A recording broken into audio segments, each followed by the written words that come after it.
Take a look at this tiny island, Little St. James. We all know the horror stories, but if you zoom out, way out, you realize this wasn't just a hideout for a monster. It was a node in a massive, glowing network connecting London, New York, and Hong Kong. You see, the media loves to tell you that scandals like the Panama Papers or guys like Epstein are just bad apples, glitches in a mostly honest system. That is a lie. Epstein was not a bug, he was a power user. He was leveraging a feature, not a flaw, that has been running perfectly for 70 years. 50% of all global trade passes through these tax havens, and let me tell you, that money isn't there to buy coconuts, it is there to wash away social responsibility. Today, we are not talking about individual criminals, we are exposing the spider web.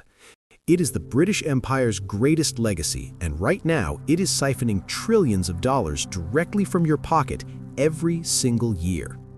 Let us look at the scoreboard. Right now, estimates suggest there are between $30 and $50 trillion sitting in offshore tax havens. That number is so large it sounds fake, so let me put it in perspective. That is bigger than the entire GDP of the United States plus the entire GDP of China combined. It is a massive shadow economy, a black hole of wealth that effectively runs the world, and it is completely invisible to you. But this system did not just appear out of nowhere, it was built. To understand why, we have to rewind to the 1950s. The British Empire was dying. The Union Jack was coming down all over the world as colonies demanded their independence. Britain was facing an existential crisis. They were about to go from being the masters of the universe to just being a small, wet, irrelevant island in the North Atlantic. The aristocrats in London were terrified. They knew they could no longer conquer the world with navies and armies, so they made a pivot. If they could not govern the land, they would govern the money. This survival instinct gave birth to something called the Eurodollar market. Now, do not let that boring name put you to sleep, because this is the moment the global economy was rigged. Bankers in the City of London discovered a loophole that was frankly genius. They realized they could hold and trade US dollars, but as long as those dollars stayed in London, the US Federal Reserve had zero control over them. And since they were foreign currency, British regulators did not care either.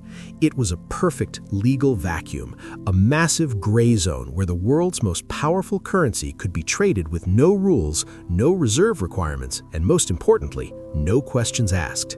This was the foundation of the Second Empire. It was not built on territory, it was built on a lack of rules, and the money started pouring in. Think of this system as a massive concentric spider web. Sitting right in the middle, the spider itself is the City of London. Now, I don't mean London, the capital. I mean the city, that ancient tiny square mile inside London that has its own mayor, its own police, and most importantly, its own laws. This is the nerve center where the button is pushed. Radiating out from the spider are the rings. The inner ring consists of the Crown dependencies, places like Jersey, Guernsey, and the Isle of Man. These act as the first funnel. Money flows here from all over the world to effectively wash off the stench of its origin. It is a quick rinse cycle before the cash moves further out. Then you hit the outer ring. The overseas territories, the Cayman Islands, Bermuda, the British Virgin Islands. This is where the money gets locked away and transformed.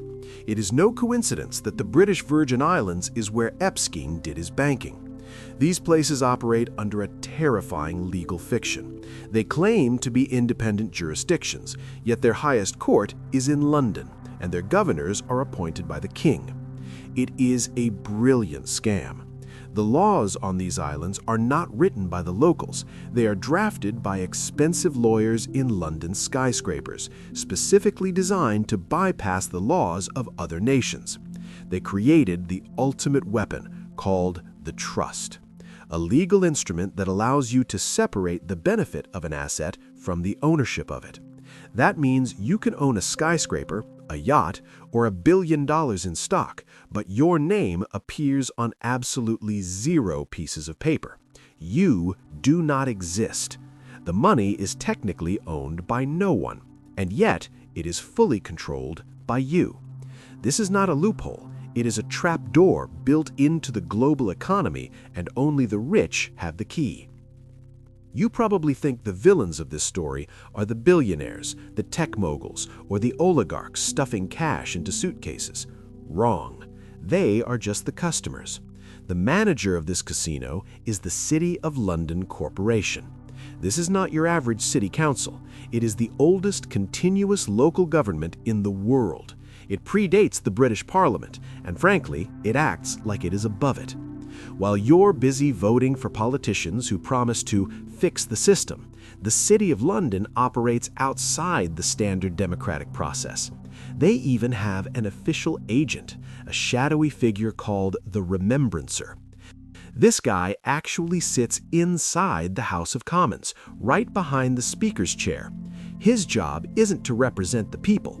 His job is to scrutinize every single piece of legislation to ensure that no elected official accidentally passes a law that hurts the bankers' profits.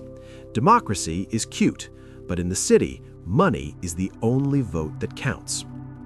Now, the defenders of this system will put on a nice suit and tell you, but wait, these financial hubs attract foreign investment. They create liquidity. They create jobs.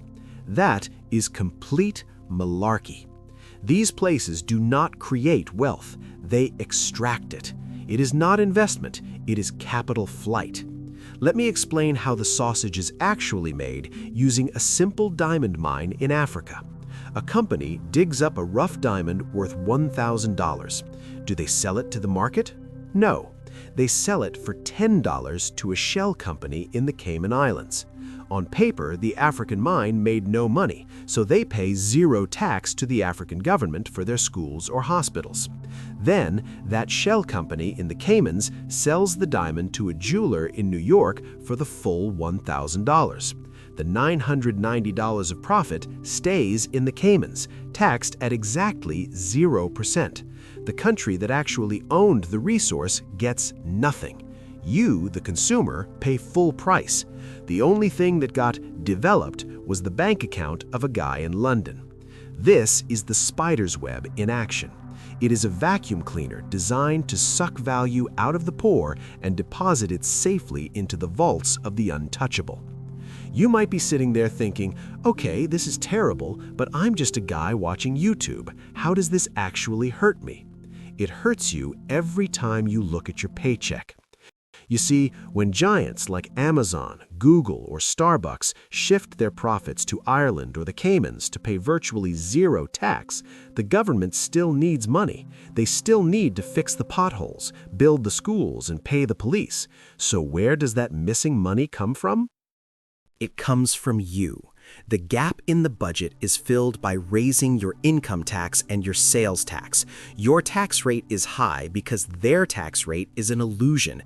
You are effectively subsidizing the overhead costs of the richest entities in human history. You are paying for the roads their delivery trucks drive on. And if that does not make you angry enough, look at the housing market. Ever wonder why you cannot afford a shoebox apartment in London, New York, or Vancouver? It is not just because you buy too much avocado toast. It is because the spider web needs a physical place to park its cash.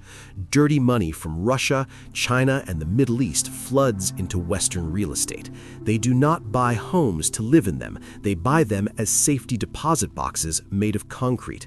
They use anonymous shell companies to purchase entire city blocks, driving prices into the stratosphere and pushing you out of your own city.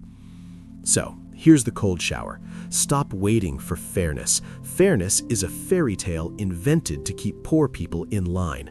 Do not expect the government to close these loopholes. The people running the government are the ones using them. The Western economy essentially survives on this flow of capital. If they shut it down, the system collapses. The only way to survive is to stop playing the victim and start playing the game. Maximize your legal tax shelters like a Roth IRA or a 401k, or better yet, buy stock in the very companies that are exploiting this system. If you cannot beat the house, you might as well buy a few chips at the table.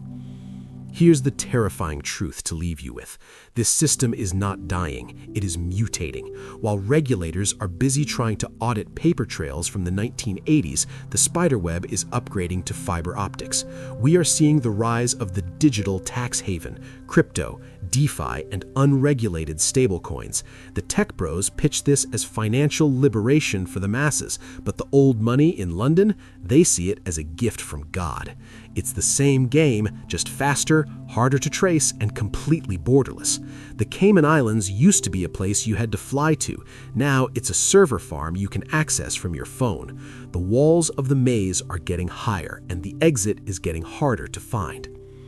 So, rewrite your history books. The British Empire never actually collapsed. It didn't disappear when they lowered the flag in Hong Kong or India. It simply evolved. It transitioned from an empire of land, controlled by gunboats and redcoats, to an empire of finance, controlled by accountants and wire transfers. They stopped conquering territory because they realized they didn't need to own the land if they owned the debt. In this new invisible empire, there are still rulers and there are still subjects. And if you're looking around wondering where the colony is, look in the mirror. You are the resource being harvested. Your labor, your taxes, and your debt are the fuel that keeps the lights on in the city. This spider web is massive, vast, and ancient, but it has one weakness. It's spun in the dark. It relies on your ignorance to survive. Light is the only weapon that actually hurts it. So, do yourself a favor. Hit that subscribe button. Let's keep shining a flashlight into the darkest corners of the global economy until there's nowhere left for the roaches to hide.